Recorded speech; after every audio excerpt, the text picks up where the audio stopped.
May the words of my mouth and the meditation of my heart be to the greater honor and glory of God. Amen. So, in at least our first two readings, and especially in the gospel reading, we have this idea that eternal truth meets temporal reality. That we have to remember that after Jesus ascended into heaven and his disciples went about the ministry of Jesus, that, and we pick this up in the letters of Paul and the other letters, that there was this understanding that Jesus was going to come back fairly soon. So, don't plan ahead necessarily. And in the book of Acts, they were together, and some sold all their possessions and shared with others with this idea that Jesus was going to come back soon. And so you need to just spend that time that you have before Jesus comes back, living that Christ-like life, sharing the good news so that, as many as possible, can be saved through Jesus. But then we have this first reading and this second reading, or the gospel reading today.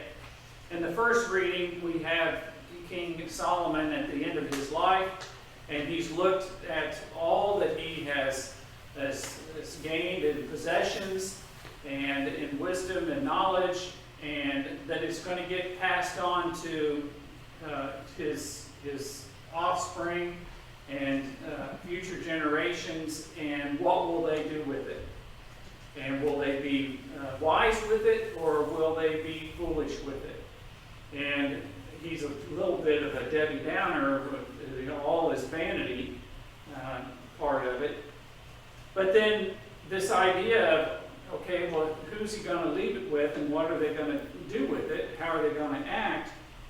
Then that leads into the gospel, where all of a sudden, out of nowhere, this is the younger son of possibly two brothers, comes to Jesus and says, "Make my brother give me my share of the inheritance." And back in those days, it was the older son would get all of the inheritance, and then it was up to him as to whether or not he was willing to share anything at all with any of his siblings. And most of the time, there would be some equitable giving of it. So, but then Jesus, he chastises this younger brother for what his demand, and he says, "Be on guard against all kinds of greed. Your life is not measured by possessions." And there was a time where this bumper sticker was popular that said, "He who dies with the most toys wins." I'm sure Michael's probably still got that on one of his vehicles. But then Jesus tells this story. It's the parable of the rich fool. This farmer who all of a sudden he has this bumper crop, more grain than he's ever had in his life. And it also says other possessions. And he's greedy about it. So he's thinking, well, what am I going to do with all this? Well, I'll just tear down all these little barns and I'll make bigger barns. And then I'll just have enough to feed myself and to sell out, and I'll just be wealthy. I can just kick back. I don't have to farm again. It's like he won the lottery, and he quit his job and just sit back, eat, drink, and be merry. But then in this parable, Jesus says, you're a fool for doing this, because you're going to die tonight. And then who's going to have all those possessions after that? So he's condemned for his idea of planning ahead in this way, and condemned for his avarice, for his wanting more and more and more. And of course, if you're familiar with the deadly sins, avarice is one of those deadly sins. And it's that greed that goes beyond to always want more and more and more and more, and at the expense of others. It's that idea of a one pie mentality, that there's only one pie in the world and everybody gets their share of pie, and that if you get more than your share of pie, then somebody else is getting less than their share of pie. The eternal truth is that Jesus is coming back, and the temporal truth is, though, that we have to be planning past today, because we don't know when Jesus is coming back. So it's how do we live in a way that we do plan ahead in such a way that loves our neighbor and also then loves God. And so this ends up being a good Protestant three-point sermon. The first point is plan to share. My radio station is set to talk radio, and in the morning, as Dave Ramsey, and I catch bits and pieces. But he has this, he's all about the budgeting, and he has this saying, if you live like no one else now, later you can give like no one else. Now, he's, like I said, he's all about budgeting, and he, even in the present moment, as you're budgeting, he wants people to budget, to tithe, and to give, but as part of a full budget. And that if you budget properly and you plan ahead, you know, he's all about even what they're called everyday millionaires, that it doesn't take a lot of planning over years to accumulate enough wealth that you can be comfortable in retirement, so much so that you can give as much as you want. So there is this idea of planning ahead. And so this, in the parable, this rich young fool, he's not planning to share. He wants it all for himself. The second point is, don't worry. Don't base your planning process on fear. And don't hoard based on fear. And I think of all of those doomsday preppers out there that they're hoarding everything and buying all these food supplies. Now, it's one thing to plan for emergencies and those kinds of things. But as for me, and I've said it before, that if I see a mushroom cloud or something, I'm going to walk towards the mushroom cloud. I'm not going to sit around here waiting, you know, for whatever comes afterwards. I also think in the Bible, the Israelites in the wilderness, when they were grumbling about not having enough to eat. Although I think it's interesting that it seems like always when there was time to do a sacrifice, they had thousands of sheep and bulls to sacrifice, but yet they were quabbling about the fact that they didn't have enough bread to eat. So God gives them this manna. And so, you know, their Sabbath day is on Saturday. So he says, all right, so from Sunday to Thursday, you're going to go out each and every day, and you're going to get just enough of this manna for this food for that one day, for 24 hours. And then on that, you know, so that you don't have to go out and gather on the Sabbath, on Friday, you gather enough for 2 days.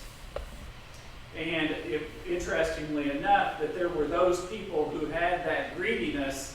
Oh, well, there's so much of it, I'm just going to gather up, you know, for days ahead. I'm going to plan. I'll have it. And then maybe tomorrow I'll just kind of kick back. Well, the next day comes and it's all moldy and mildewed and it's not usable. So then they still have to go out.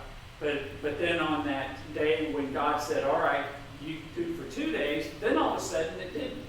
So it was, give us this day our daily bread idea, that God would provide them as they went along.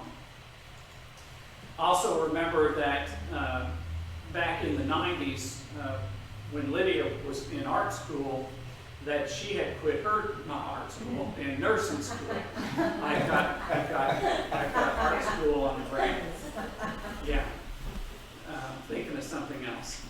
Yes, when she was in nursing school, she had quit her job, and so I was, you know, one breadwinner.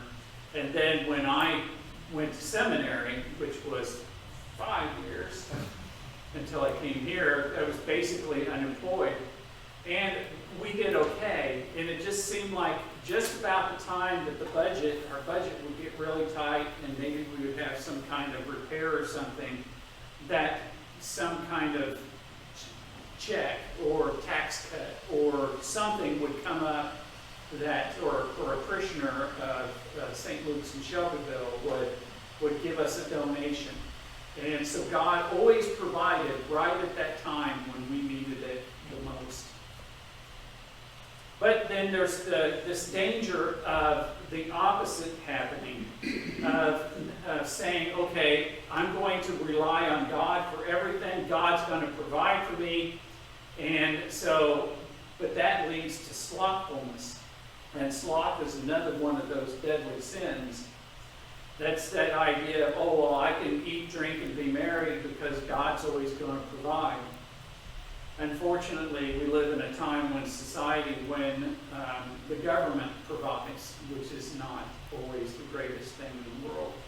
And we're in a kind of an economic time right now where people have gotten comfortable during the COVID of the government just sending out all these checks and giving enough food stamps and all that, and now all of a sudden they're trying to cut some of that back, and people are going, wait a minute, how am I going to make ends meet? The third point is, don't plan ahead at the expense of living for the moment. That's to be too focused on storing up earthly treasures that we miss the other treasures that God puts before us. Things like love and joy and friendship and Sabbath rest when we need it. When I was a teenager, there's a difference, a disparity in the life of what my brothers and sisters who are older than me, and I remember that my two brothers and one of my sisters, they kind of grew up in the 50s when my father was a barber, and everybody got their hair cut, every 2 weeks, whether they needed it or not. And then come the Beatles and long hair, and so then I grew up in this time where people didn't get their hair cut quite as often, and it was difficult for my father to kind of make ends meet. And so he had to work harder and harder and harder, and the gardens got bigger and bigger and bigger to make ends meet. But he said to me, if you have the opportunity to work and make money to support yourself and your family, you do it. And I took that to heart. And I was fortunate enough in the two jobs that I had in my art career that I was salaried plus overtime. And there were times of the year where we were so busy that I was working 12, 14-hour days, 6 days a week, that I would even oftentimes go in on a Sunday and work from Sunday to Friday and take Saturday off to kind of be with my kids. But it kind of got to the point over the years, especially, that I realized that my kids were growing up and I wasn't there for them. So, then I kind of cut back. And one of the little tricks I figured out was that if I kept my work area messy, that whenever new jobs would come in and they would go around looking for somebody to do it, they would come into my work area and say, oh, Alan, he's look at all the work he's got going on here. And so I'll give the job to somebody else. Now I kept myself busy, but that was kind of a little trick that I learned. I'm giving you bad advice.